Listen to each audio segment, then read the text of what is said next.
Morning, everyone. It's 9 a.m. on Thursday, April 13th, 2023, which is the appointed time and place of the Bismarck Parking Authority's regular monthly meeting.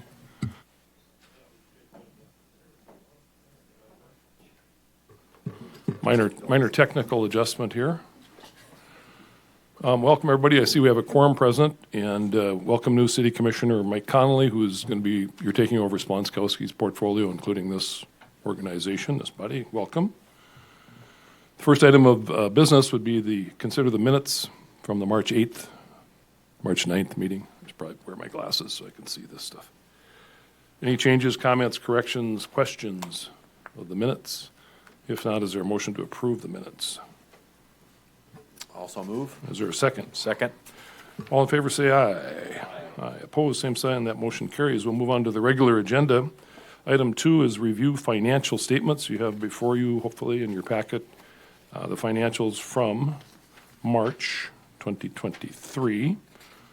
And Jeremy usually takes us through any odd, unusual, or otherwise circumstances. Jeremy, anything you wish to report on? Mr. Chairman, Parking Authority Board members, so this is through March, first quarter of 2023. Pleased to report that our income side of the financials, that we are on track for budget. On the expense side of things, the only anomaly, of course, is snow removal. But that's not, we've already exhausted our budget amount that we had for that line item for the year, so we can't have any more snow now for the rest of 2023. Capital improvements, that amount was the pay request that was approved from the last meeting for the partial payment to Walker Consultants for their engineer drawings for the parkade repairs project, which we have on discussion as another item. So the reserve amount we have is $1,375,917. Questions of management? Anybody questions on the financials? Any questions? It's a good thing we have that amount in reserve, because we're probably going to spend some of that as we move down the agenda. Is there a motion to approve the financials? I'll make that motion. Is there a second? Second. Moved and seconded. Any further discussion? Hearing none, call the roll, please, Sue. Josh? Yes. Kyle? Yes. Todd? Yes. Jake? Yes. Jim? Yes, that motion carries. Item 3 on the agenda is to review the request for proposal bids for the parkade repairs. Those bids were opened late yesterday afternoon upstairs. I was there with Jeremy and City Attorney Janelle. 3 bidders submitted packets. One of them did not have the proper paperwork included, so that bid was not opened and it was rejected. There were two bidders, Vector Construction, a name we're all familiar with from past work on the ramps, and then Sycon Incorporated. And I believe you have in front of you a tally of the bids. Vector Construction's base bid was $254,305.49. Sycon Incorporated's bid was $282,296.00. Jeremy, is there anything you'd like to add or review with the bids? Just to note, as you mentioned, Mr. Chairman, that Vector Construction we have worked with in the past on a couple different projects at the parkade, and so we know their quality of work is, they perform quality work, and they were the low bid for the bids that we did receive. Any questions, comments, discussion? Jake? I had a question related to, if I'm going through the list of unit prices on the 2 bids and I compare them side by side. If I compare the unit price and extension prices for work item number 1, general requirements, and work item number 5, concrete beam repair, comparing those two between the 2 bids, they're substantially different from one another. Do you have any idea, Jeremy, why those numbers are so different between the 2 bidders? I don't know right offhand without, I guess, checking with the contractors why that might be, unless one offsets the other, where they were including that concrete in the general, and vice versa, where they separated out. But I don't have a full answer for you. The only thing that makes me a bit nervous is specifically on the concrete beam repair item. One bid is about 4 times that of the other bid, and I think I agree with you, Jeremy, that maybe some of that work has been sort of blended into the general requirements bid item, but I guess in my experience, when I run into this situation in my day job, I'd ask a few questions, because I think if we award a contract and the contractor decides, whoops, I kind of missed something, we run into change orders, which can kind of get us in trouble. So my thought would be to maybe ask a few questions to qualify these bids a little bit. Other comments? Janelle? Chair Christensen, authority members. So we do have a little bit more protection in that with our RFPs. And as long as you have a performance bond on there, if it's scoped, they have to do that, or else they pay the difference between the two contracts. So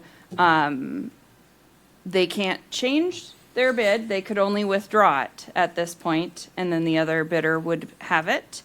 And that could be the same thing if they don't sign the contract. If you don't award it, then we don't have that ability to get that from the performance bond. So with government contracting, we have a little bit more protection than you Private do sector, otherwise. Sure, yeah. So, just so you're aware of that fact. Thank you. And for those at home, if anybody's awake and watching, what Jake's referring to is a difference on 2 items. The general requirements on one bid is 127,000, on the other one it's half that, it's 57,000. And then the concrete beam repair on the first bid from Vector is 37,000, and on the second bid it's 144,000. So both different in different directions, but if the city attorney feels that we're protected in moving forward with awarding a bid, because wouldn't the city normally refer it back to engineering, Janelle, for review? And I mean, if it's a typical street project or something like that. Chair Christensen, so what typically would happen, I mean, we do review the bids to make sure that they are responsive. And then once you award the bid, I mean, you could double check to make sure your engineering documents are correct in your RFP. That would be the only thing that would be able to be changed if your RFP is not what you want the work to be, if your specs and everything aren't there. Then we can only hold them to what the specs are. But then we'd have to withdraw the whole RFP and reissue. Start over. And we obviously rely upon the expertise of our structural engineers and consultants at Walker, et cetera. So, As do we. yeah. Yep. As long as it's That's a not good a per piece item, like a per foot. I mean, you've got a bid for the project, from what I recall. I know you had it, just quickly looking at it yesterday afternoon, it's the bid for the whole project. So we're not paying on a per item or any of that type of stuff. This is Correct. a bid. Correct. But it's very good observation, Jake. Good question. Other questions or comments, anybody? Mr. Chairman? Oh, Jeremy, yes. If I may, too, I've just recalled, too, that the engineer's estimate when Walker was putting together RFP documents was, for the both repair projects, if I recall, was about 250,000. So both of these are in the ballpark. What are your wishes? We do need to move forward and get the repairs scheduled. Construction season is nigh upon us. I would move that we award the bid to Vector Construction as the low bid of the process. Is there a second to Kyle's motion? I'll second that. Todd seconds. Further discussion? Any further discussion on the motion? Hearing none, call the roll, please, Sue. Josh? Yes. Kyle? Yes. Todd? Yes. Jake? Yes. Jim? Yes, that motion carries. Thank you. Other business, again, it's kind of a short agenda today, which is okay. New parking ramp discussions. I don't know if, Kate, do you want to kick it off? And we can just kind of open it up and discuss further. You can bring us up to date on the meetings that we've had in the last few weeks? Yeah, Chair Christensen, authority members, Kate Herzog with the Downtowners. Yeah, we've stepped into kind of a more formalized process now with certain property owners and users or potential users of another ramp on the kind of in the, we're calling the Rosser corridor area. There's a lot of future infill development projects that are happening up there. So what we'd like to do is get ahead of that. Obviously, you know, Stanford has plans for a heart hospital in their kind of northern portion of their campus. We've got a number of infill lots that would like to be picked up for redevelopment, and so we need a place to put those vehicles. So we've kicked off some discussions with Sanford, MDU, the Parking Authority, the City of Bismarck, Braley County. And then we also have had some discussions with the City of Fargo and the Kilbourne Group about some of their recent projects where they did a mixed-use ramp, wanting to look at the partnership structure, the financials, and how all that's worked. So those are kind of the two sort of preliminary meetings that we've had. There's quite a few more scheduled to just dive into kind of how Fargo had put their whole public-private partnership together, because that's probably what's going to generate a return for everybody, is that if we have private mixed-use portion of the ramp plus picking up these other infill lots for redevelopment, so that the increase in valuation comes back to all the taxing entities. So pretty preliminary, and Jim, you sat in on the first meeting, and then we've got a few others. Jake was in on the one Monday, I believe it was.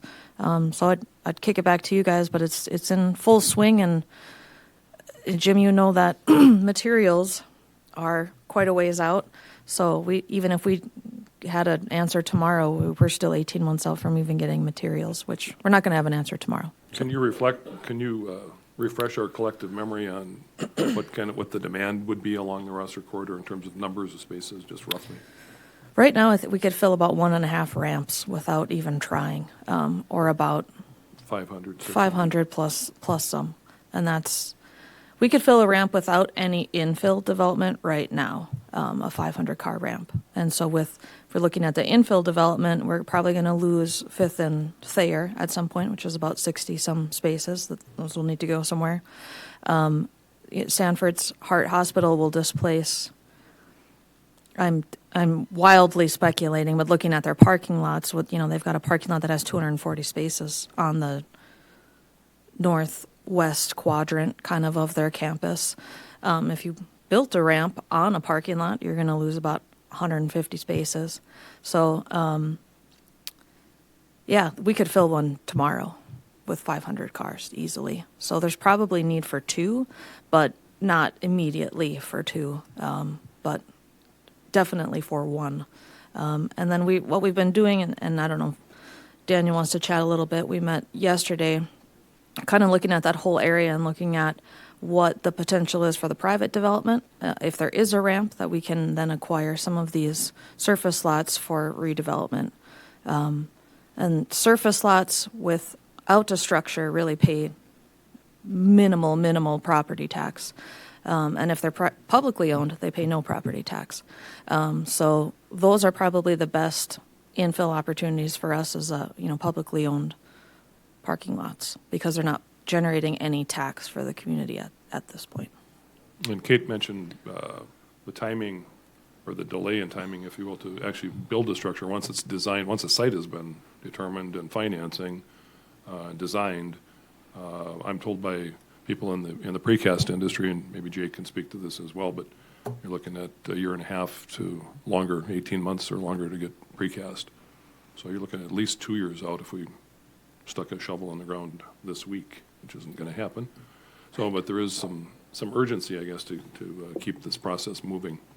So I think there's just so many opportunities to put a partnership together, and that's what needs to be figured out is with the landowner or whoever, and then how that works with the commercial space and who's getting spaces. And so there's a lot of ingredients that go into the soup that we need to figure out, what that looks like for all the parties involved. And that's where Jim's brain and expertise will come in handy.